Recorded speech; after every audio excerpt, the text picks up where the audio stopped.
ನಮಸ್ಕಾರ. ನಾನು ಮಲ್ಲನಗೌಡ ಮಾಲಿ ಪಾಟೀಲ್. ನೀವು ಕೇಳ್ತಾ ಇದ್ದೀರಿ ಸುದ್ದಿಗಳ ಲಂಚ್ ಬಾಕ್ಸ್. ಟಿವಿಗಳು ಎಷ್ಟು ದುಬಾರಿಯಾಗಬಹುದು? ಯಾವ ಕಂಪನಿ ಈಗ ಮತ್ತೆ ನೌಕರರನ್ನ ತೆಗೆದು ಹಾಕ್ತಿದೆ? ಯಾವ ಸ್ಪೆಷಲ್ ಎಫ್ಡಿ ಸ್ಕೀಮ್ ಕ್ಲೋಸ್ ಆಗ್ತಿದೆ? ಈ ಎಲ್ಲ ಸುದ್ದಿಗಳ ಜೊತೆ ಬಿಸ್ನೆಸ್ ಹಾಗೂ ಕಾರ್ಪೊರೇಟ್ ಲೋಕದ ಮಾಹಿತಿಗಳು ಇಲ್ಲಿರುತ್ತೆ. ಬನ್ನಿ ಹಾಗಾದ್ರೆ ಓಪನ್ ಮಾಡೋಣ ಇಂದಿನ ಸುದ್ದಿಗಳ ಲಂಚ್ ಬಾಕ್ಸ್. ಟಿವಿ ಖರೀದಿ ಮಾಡುವುದು ಇನ್ನು ಕಿಸೆಗೆ ಭಾರ ಆಗಬಹುದು. 10% ಬೆಲೆ ಏರುವ ಸಾಧ್ಯತೆ. ಹೊಸ ಟಿವಿ ಖರೀದಿ ಮಾಡಬೇಕು ಅಂತ ನೀವು ಹುಡುಕ್ತಿದ್ರೆ ಇನ್ನು ಸ್ವಲ್ಪ ಹೆಚ್ಚು ಹಣ ತೀರೋದು ಅನಿವಾರ್ಯ ಆಗಬಹುದು. ಟಿವಿ ಪ್ಯಾನೆಲ್ಗಳಲ್ಲಿ ಬಳಕೆಯಾಗುವ ಓಪನ್ ಸೆಲ್ಗಳ ಬೆಲೆಯಲ್ಲಿ ನಿರಂತರವಾಗಿ ಏರಿಕೆಯಾಗ್ತಿದ್ದು, ಟಿವಿ ಬೆಲೆಗಳನ್ನು ಏರಿಕೆ ಮಾಡುವುದಕ್ಕೆ ಟಿವಿ ತಯಾರಿಕೆಯ ಕಂಪನಿಗಳು ನಿರ್ಧಾರ ಮಾಡಿವೆ. ಇದರಿಂದ ಗ್ರಾಹಕರ ಮೇಲೆ ಹೊರೆ ಬೀಳಲಿದೆ. ಟಿವಿ ತಯಾರಿಕೆಯಲ್ಲಿ ಓಪನ್ ಸೆಲ್ಗಳು ಮಹತ್ವದ ಕೆಲಸ ಮಾಡ್ತವೆ.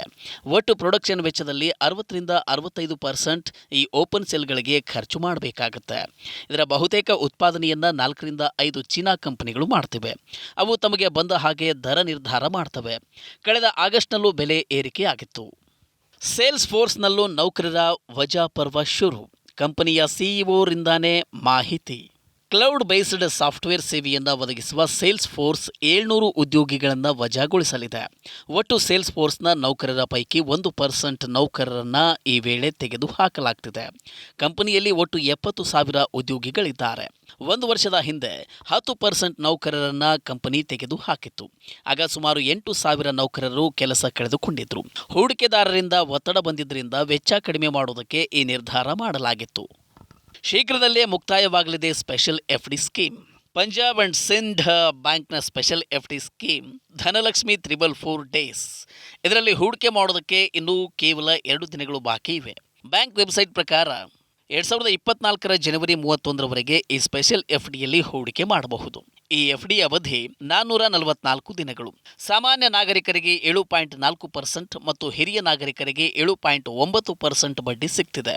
ಅತಿ ಹಿರಿಯ ನಾಗರಿಕರಿಗೆ 8.05% ಬಡ್ಡಿ ಇದೆ. ಗೋವಾಗೆ IRCTC ಪ್ಯಾಕೇಜ್. ವಿಮಾನ ಟಿಕೆಟ್ ಮತ್ತು ಹೋಟೆಲ್ ಬುಕಿಂಗ್ ಕೂಡ ಸೇರ್ಪಡೆ. IRCTC ವಿಶೇಷ ಗೋವಾ ಪ್ಯಾಕೇಜ್ ಅನ್ನು ಮಾಡಿದೆ. ಈ ಪ್ಯಾಕೇಜ್ನ ಅಡಿಯಲ್ಲಿ ಮಧ್ಯಪ್ರದೇಶದ ಭೋಪಾಲ್ನಿಂದ ಪ್ರಯಾಣ ಶುರುವಾಗಲಿದೆ. 4 ಹಗಲು ಮತ್ತು 4 ರಾತ್ರಿಗಳಿಗೆ ಈ ಟೂರ್ ಪ್ಯಾಕೇಜ್ ಇದ್ದು, ಉತ್ತರ ಮತ್ತು ದಕ್ಷಿಣ ಗೋವಾಗೆ ಭೇಟಿ ಕೊಡಬಹುದು.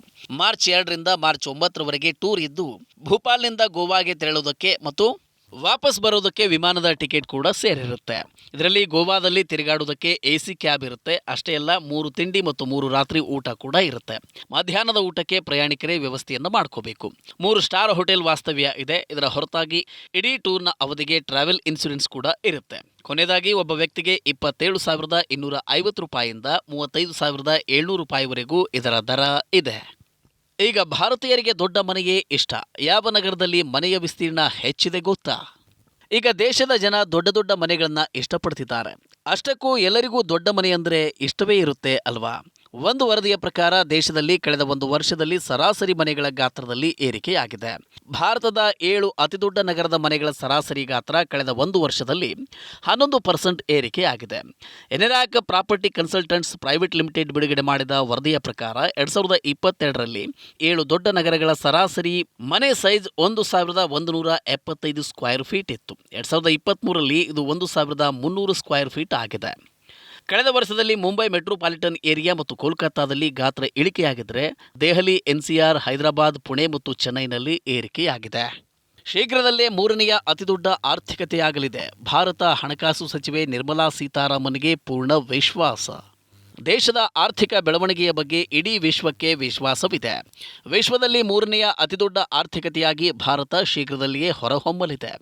ಹಣಕಾಸು ಸಚಿವೆ ನಿರ್ಮಲಾ ಸೀತಾರಾಮನ್ ಫೆಬ್ರವರಿ 1ರಂದು ಬಜೆಟ್ ಮಂಡಿಸಲಿದ್ದು, 2028ರ ವೇಳೆಗೆ ಭಾರತ 3ನೇ ಅತಿದೊಡ್ಡ ಆರ್ಥಿಕತೆಯಾಗಲಿದೆ ಎಂಬ ವಿಶ್ವಾಸವನ್ನು ವ್ಯಕ್ತಪಡಿಸಿದ್ದಾರೆ. ಆದರೆ ವ್ಯಾಪಾರ ವಹಿವಾಟು ಹೆಚ್ಚಳ ಮಾಡುವ ಅಗತ್ಯತೆ ಇದೆ ಎಂದು ಅವರು ಒತ್ತು ನೀಡಿದ್ದಾರೆ. ಕಸ್ಟಮ್ಸ್ ಡಿಪಾರ್ಟ್ಮೆಂಟ್ ಈ ನಿಟ್ಟಿನಲ್ಲಿ ಕೆಲಸ ಮಾಡಬೇಕಿದೆ ಮತ್ತು ಭಾರತ $5 ಟ್ರಿಲಿಯನ್ GDP ಸಾಧನೆಯನ್ನು ಮಾಡೋದಕ್ಕೆ ಸಹಾಯ ಮಾಡಬೇಕಿದೆ ಅಂತ ಅವರು ಹೇಳಿದ್ದಾರೆ. ಕಸ್ಟಮ್ಸ್ ಇಲಾಖೆ ಹೊಸ ಪ್ರಯೋಗಗಳನ್ನು ಮಾಡಿದರೆ 2027-28ರ ವೇಳೆಗೆ 3ನೇ ಅತಿದೊಡ್ಡ ಆರ್ಥಿಕತೆಯಾಗಿ ದೇಶ ಹೊರಹೊಮ್ಮಲಿದೆ ಎಂಬ ವಿಶ್ವಾಸವನ್ನು ಅವರು ವ್ಯಕ್ತಪಡಿಸಿದ್ದಾರೆ. ಫ್ಲಿಪ್ಕಾರ್ಟ್ ಮತ್ತು ಸ್ವಿಗ್ಗಿಯಲ್ಲಿ ಭಾರಿ ಪ್ರಮಾಣದಲ್ಲಿ ನೌಕರರ ವಜಾ. ಮಲ್ಟಿನ್ಯಾಷನಲ್ ಕಂಪನಿಗಳು ಒಂದೆಡೆ ಉದ್ಯೋಗಿಗಳನ್ನ ಮನೆಗೆ ಕಳಿಸ್ತಾ ಇದ್ರೆ ಇನ್ನೊಂದೆಡೆ ಭಾರತೀಯ ಕಂಪನಿಗಳು ಇದೇ ನೀತಿಯನ್ನ ಅನುಸರಿಸುತ್ತಿವೆ. ಈಗ ಫ್ಲಿಪ್ಕಾರ್ಟ್ ಮತ್ತು ಸ್ವಿಗ್ಗಿ ಕೂಡ ನೌಕರರನ್ನ ತೆಗೆದು ಹಾಕುತ್ತೇವೆ ಅಂತ ಹೇಳಿವೆ. ವಾರ್ಷಿಕ ರೀಸ್ಟ್ರಕ್ಚರಿಂಗ್ ಹೆಸರಿನಲ್ಲಿ 1,000 ಉದ್ಯೋಗಿಗಳಿಗೆ ಪಿಂಕ್ ಸ್ಲಿಪ್ ನೀಡುವುದಕ್ಕೆ ಫ್ಲಿಪ್ಕಾರ್ಟ್ ತೀರ್ಮಾನಿಸಿದೆ. ಒಟ್ಟು 22,000 ಉದ್ಯೋಗಿಗಳು ಫ್ಲಿಪ್ಕಾರ್ಟ್ನಲ್ಲಿದ್ದಾರೆ. ಇನ್ನು online food delivery app Swiggy 400 ಉದ್ಯೋಗಿಗಳಿಗೆ ಕೋಕ್ ನೀಡಲಿದೆ. ವೆಚ್ಚ ಕಡಿಮೆ ಮಾಡಿ ಲಾಭ ಹೆಚ್ಚಳ ಮಾಡೋದಕ್ಕೆ ಈ ನಿರ್ಧಾರ ಮಾಡಲಾಗಿದೆ. ಮುಂದಿನ ಕೆಲವು ವಾರಗಳಲ್ಲಿ ಹಂತವಾಗಿ ನೌಕರರನ್ನ ತೆಗೆದು ಹಾಕಲಾಗ್ತಿದೆ. ಇವಿಷ್ಟು ಇಂದಿನ ಸುದ್ದಿಗಳ ಲಂಚ್ ಬಾಕ್ಸ್. ಮತ್ತಷ್ಟು ಅಪ್ಡೇಟ್ಗಳೊಂದಿಗೆ ಮತ್ತೆ ಭೇಟಿಯಾಗೋಣ. ನಮಸ್ಕಾರ.